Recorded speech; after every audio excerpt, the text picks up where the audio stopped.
It is with immense pride and excitement that I stand before you today at this very first international professional boxing event taking place here in our beloved city of Ilagan. This momentous occasion marks not just a milestone for our city but also a significant debut for the Capital Arena as it plays host to its first ever sporting event.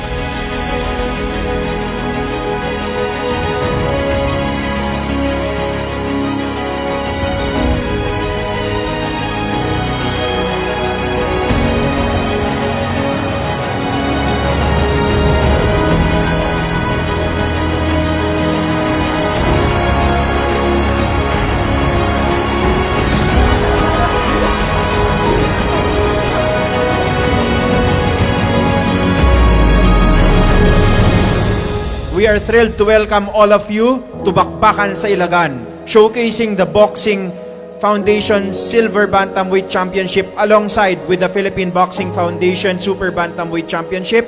And this event is a testament to our commitment not to only elevate the profile of Ilagan but also to nurture and celebrate our local talents.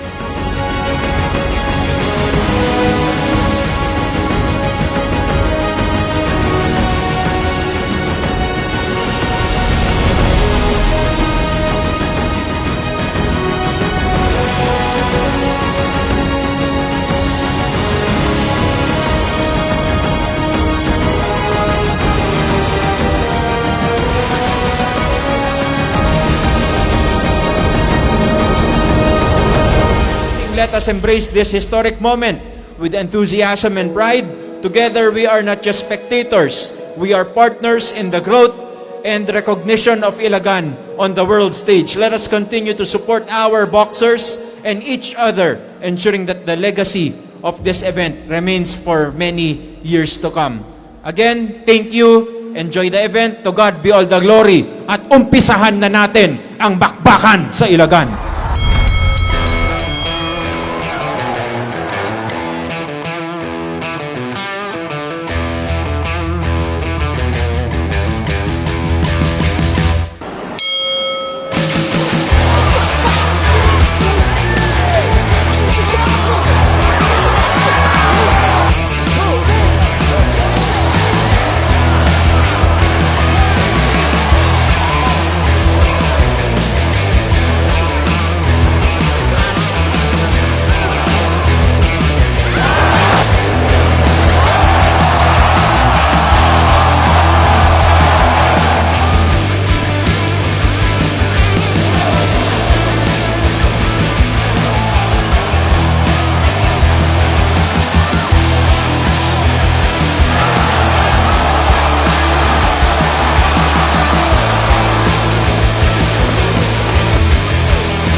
po Sir Day Diaz at sa buong city po ng Ilagan. Thank you po. Grabe.